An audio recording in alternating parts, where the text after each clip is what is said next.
कभी सोचा है कि वो बास्केटबॉल हूप में कैसे गया, या आपका फोन जादू से इंटरनेट से कैसे जुड़ता है? ये है फिजिक्स मेरे दोस्त।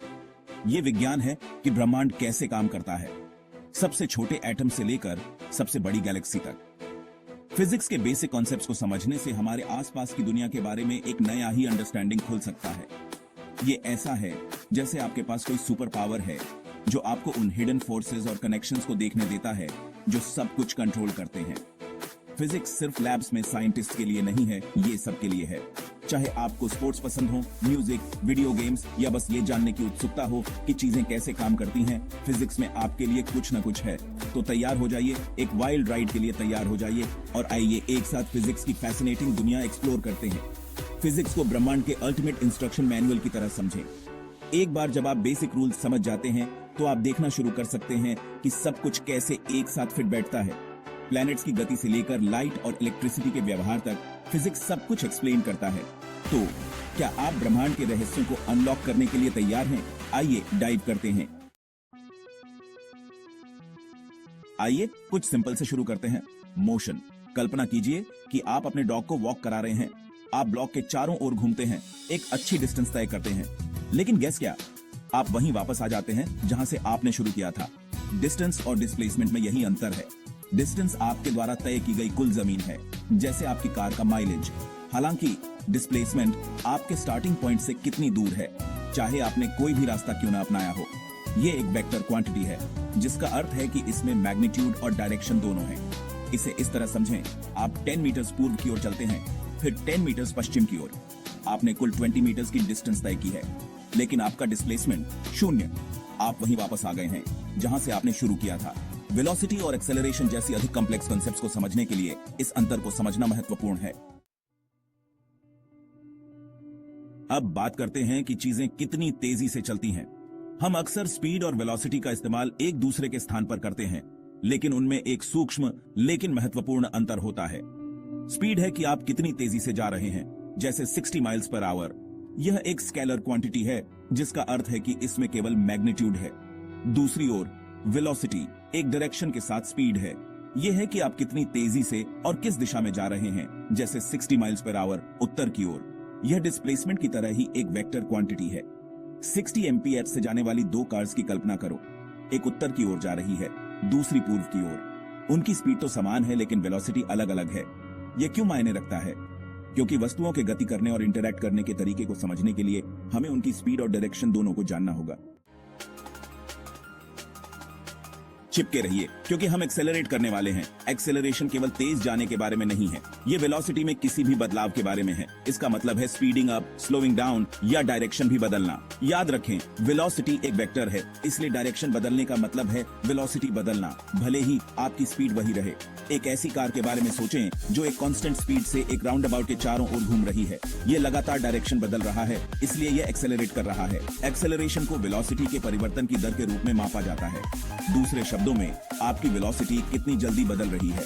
यह फिजिक्स में एक महत्वपूर्ण कॉन्सेप्ट है, क्योंकि यह हमें उन फोर्सेस को समझने में मदद करता है जो गति का कारण बनते हैं। न्यूटन के गति के नियम ब्रह्मांड की आधारशिला। अब बात करते हैं बड़े आदमी की, सर आइजैक न्यूटन। उन्होंने हमें गति के 3 नियम दिए जो बताते हैं कि वस्तुएं कैसे चलती हैं और फोर्सेस के साथ इंटरैक्ट करती हैं। ये नियम फिजिक्स के 10 आज्ञाओं की तरह हैं, जो प्लैनेट्स की गति से लेकर बेसबॉल के ट्रेजेक्ट्री तक सब कुछ नियंत्रित करते हैं। न्यूटन का पहला नियम, इस नियम में कहा गया है कि विराम अवस्था में रहती है और गति में वस्तु समान गति से और उसी दिशा में गति में रहती है जब तक कि उस पर किसी असंतुलित बल द्वारा कार्य न किया जाए। सरल शब्दों में, चीजें वही करना पसंद करती हैं जो वे पहले से कर रही हैं। न्यूटन का दूसरा नियम, यह नियम बताता है कि बल, द्रव्यमान और त्वरण से कैसे संबंधित है। इसमें कहा गया है कि किसी वस्तु का त्वरण उस पर कार्य करने वाले शुद्ध बल के डायरेक्टली प्रोपोर्शनल होता है और उसके द्रव्यमान के इनवर्सली प्रोपोर्शनल होता है। मूल रूप से कोई वस्तु जितनी भारी होगी, उसे एक्सेलरेट करने के लिए आपको उतने ही अधिक बल की आवश्यकता होगी। न्यूटन का तीसरा नियम, यह नियम पूरी तरह से क्रिया और प्रतिक्रिया के बारे में है। इसमें कहा गया है कि प्रत्येक क्रिया के लिए एक समान और विपरीत प्रतिक्रिया होती है। इसलिए जब आप ट्रैम्पोलिन पर कूदते हैं तो आप उस पर एक बल लगाते हैं और ट्रैम्पोलिन आप पर एक समान और विपरीत बल वापस लगाता है। जिससे आप ऊपर की ओर उठते हैं। गुरुत्वाकर्षण, वह बल जो हमें एक साथ रखता है। क्या आप पृथ्वी पर नीचे खींचे जाने की भावना जानते हैं? यही गुरुत्वाकर्षण है मेरे दोस्त। यह द्रव्यमान वाली किन्हीं दो वस्तुओं के बीच आकर्षण बल है। वस्तु जितनी विशाल होगी, उसका गुरुत्वाकर्षण बल उतना ही मजबूत होगा। गुरुत्वाकर्षण ही हमें पृथ्वी पर टिकाए रखता है। यही कारण है कि चंद्रमा पृथ्वी की परिक्रमा करता है और पृथ्वी सूर्य की परिक्रमा करती है। यही वह बल है जो पूरे ब्रह्मांड को एक साथ रखता है। लेकिन गुरुत्वाकर्षण केवल चीजों को नीचे खींचने के बारे में नहीं है, यह समय और प्रकाश जैसी चीजों को भी प्रभावित करता है। आइंस्टीन के सामान्य सापेक्षता के सिद्धांत में गुरुत्वाकर्षण का वर्णन विशाल पिंडों के कारण स्पेस टाइम की वक्रता के रूप में किया गया है। यह वक्रता ही प्रकाश को विशाल पिंडों के चारों ओर मोड़ने का कारण बनती है, एक ऐसी घटना जिसे गुरुत्वाकर्षण लेंसिंग के रूप में जाना जाता है। ऊर्जा कार्य करने की क्षमता। ऊर्जा भौतिकी में एक मूलभूत अवधारणा है। यह काम करने की क्षमता है जिसका भौतिकी की दृष्टि से अर्थ है किसी वस्तु को बल के विरुद्ध गतिमान करना।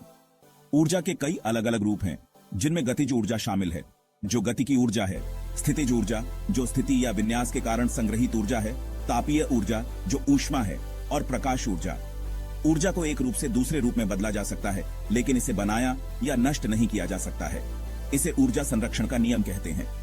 उदाहरण के लिए, जब आप एक गेंद गिराते हैं तो गिरते समय उसकी स्थितिज ऊर्जा गतिज ऊर्जा में परिवर्तित हो जाती है। मशीनें कैसे काम करती हैं, इस बारे में समझने से लेकर सूर्य को शक्ति प्रदान करने वाली प्रक्रियाओं तक ऊर्जा को समझना हर चीज को समझने के लिए महत्वपूर्ण है। यह एक मूलभूत अवधारणा है जो हमारे पूरे ब्रह्मांड को रेखांकित करती है। परमाणु बल, इसका मजबूत और कमजोर। अब आइए परमाणु स्तर पर झूम इन करते हैं, जहां हमारा सामना परमाणु बलों से होता है। ये बल किसी परमाणु के नाभिक को एक साथ रखने के लिए जिम्मेदार होते हैं। दो प्रकार के होते हैं, प्रबल परमाणु बल और दुर्बल परमाणु बल। प्रबल परमाणु बल ब्रह्मांड का सबसे शक्तिशाली बल है। यह धनावेशित प्रोटॉन के बीच अत्यधिक विद्युत चुंबकीय प्रतिकर्षण पर काबू पाने, नाभिक में प्रोटॉन और न्यूट्रॉन को एक साथ बांधने के लिए जिम्मेदार है। इसके बिना परमाणु का अस्तित्व ही नहीं होता। दुर्बल परमाणु बल प्रबल बल की तुलना में बहुत कमजोर होता है, लेकिन फिर भी रेडियोधर्मी क्षय जैसी परमाणु प्रक्रियाओं में महत्वपूर्ण भूमिका निभाता है। यह बल एक प्रकार के उप परमाणविक कण के दूसरे में परिवर्तन के लिए जिम्मेदार है, जैसे कि एक न्यूट्रॉन का एक प्रोटॉन, एक इलेक्ट्रॉन और एक एंटी न्यूट्रिनो में क्षय। ये परमाणु बल पदार्थ और ब्रह्मांड की हमारी समझ के लिए मूलभूत हैं।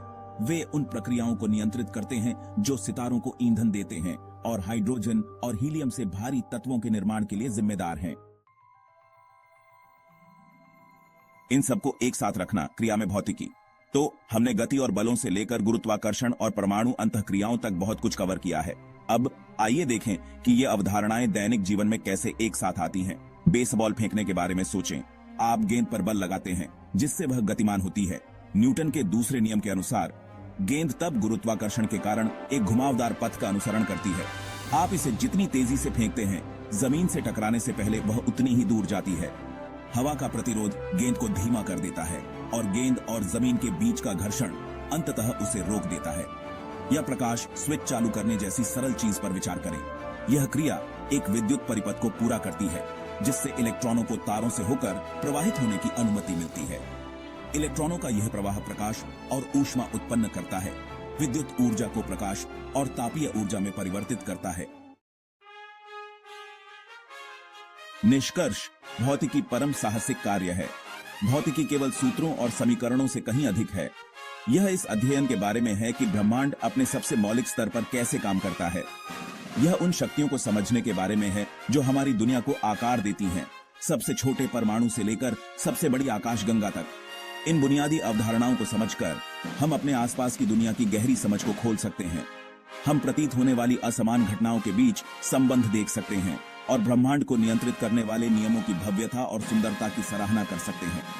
तो खोजबीन करते रहें, प्रश्न पूछते रहें और आश्चर्य की भावना को जीवित रखें।